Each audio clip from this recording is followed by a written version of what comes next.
Good morning.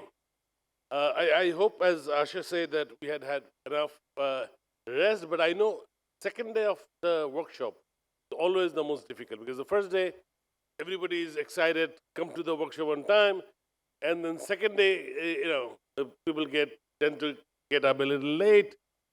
I understand, but then see this frugal innovation is really special. We're doing it after 3 years of hiatus, and we're addressing the most difficult yet useful learnings from the most difficult time of our living memory, the COVID pandemic. And in the first day, this is the third day, by the way, of the conference. First day we had a field visit. Only 24 of you availed or had this opportunity. We thought maybe we'll start this recap, not by yesterday, but recap of the day before. And let us show you a small video clip on the field trip. Visuals, please.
Thank you. So as you recall, yesterday we started with a welcome remark from Asif Bhai, our Executive Director of BRAC Bangladesh. And then immediately afterwards, we had the keynote session plenary where we had BRAC's Bangladesh's chairman, Dr. Hossein Jilur Rahman. We had Ms. Hilary Miller-Wise, Deputy Director, Global Growth and Opportunity, Bill and Melinda Gates Foundation. Ms. Sheila Patel, Chair of the Slum Dwellers International, or SDI. And Asif Bhai moderated this panel.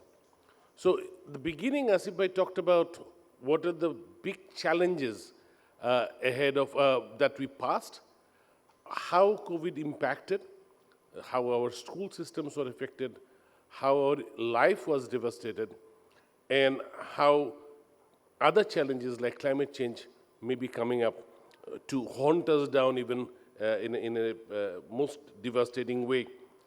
And in the panel discussion, we heard that on the disruption caused by the pandemic, how COVID has been a global crisis but had different faces for different countries, communities, even different members of the household faced it differently, saw the effect of COVID differently, and all across the affected sectors such as education, health, livelihoods, everywhere. And the speakers highlighted the need for frugality in this resource-constrained world. We need to do more with less. And to do this, speakers also noted the enhanced opportunities for trans-boundary conversations, how we can collaborate within the boundary and transboundary to really deliver more with less in this pandemic, in this world where bigger challenges may be coming, just lurking on the corner. After the keynote, we had a several panel discussion, workshop, impact talks throughout the day. The discussion was rich, insightful, and inspirational. It inspired me a lot during the whole day.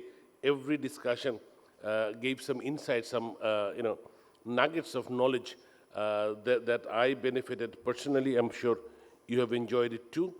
And The speakers talked about the pandemic disruption. More importantly, lesson learned from from living with such a disaster on a global scale.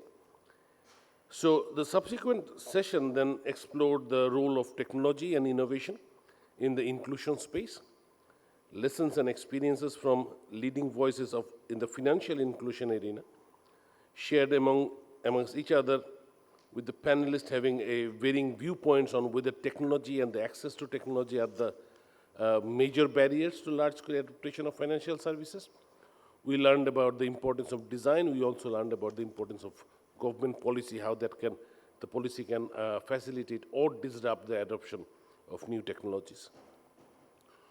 We also, in the next panel, tried to answer this difficult yet hopeful question of implementing changes that is inclusive, implementing better services, platforms, even design practices that allow equitable access to and inclusion in disability context, in gender context, in indigenous rights and struggles context. So the discourse drew inspiration from different sectors and their attempts to be part of common mission of achieving equity and inclusion in the global south.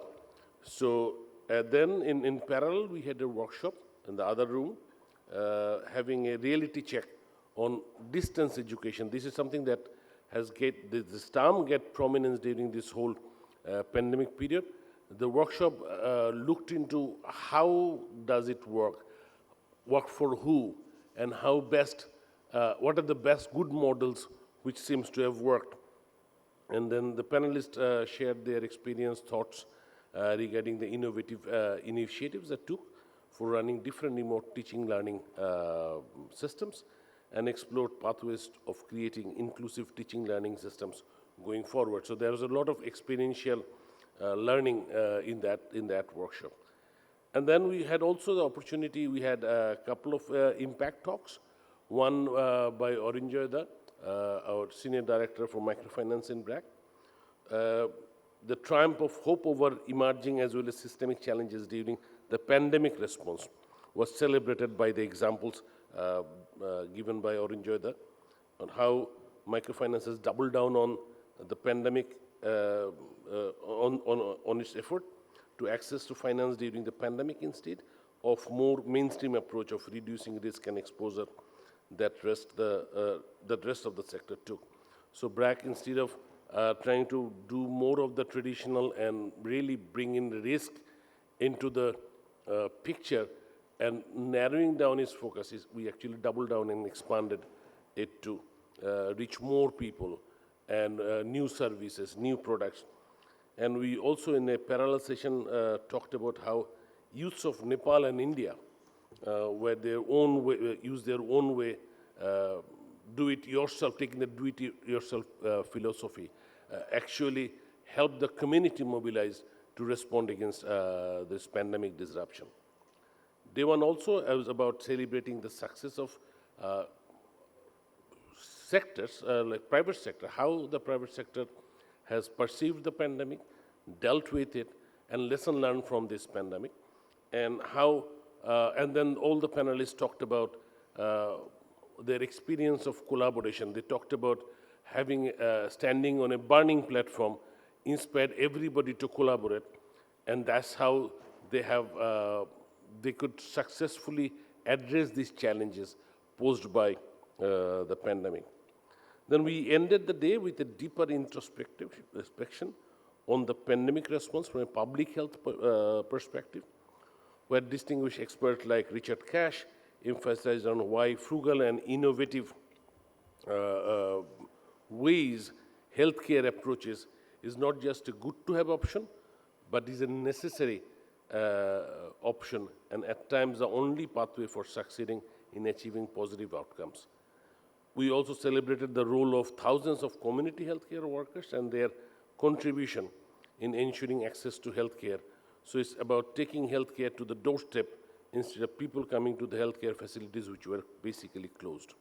So if I try to draw four big themes that was repeated throughout the day. One is this: while everyone faced the same COVID storm, not everyone was in the same boat. each one having their pre-existing challenges, determined how everybody could, the community, the family, the country could, could react to and could overcome the challenges posed by COVID. We also learned that technology was the best tool to build resilience, provided the technology company could realign itself and the services, and the design was right. We, in the morning, we heard from Shamir and Abid BRAC International ED about paternalistic design and how it fails to address the real need of the people at the grassroots.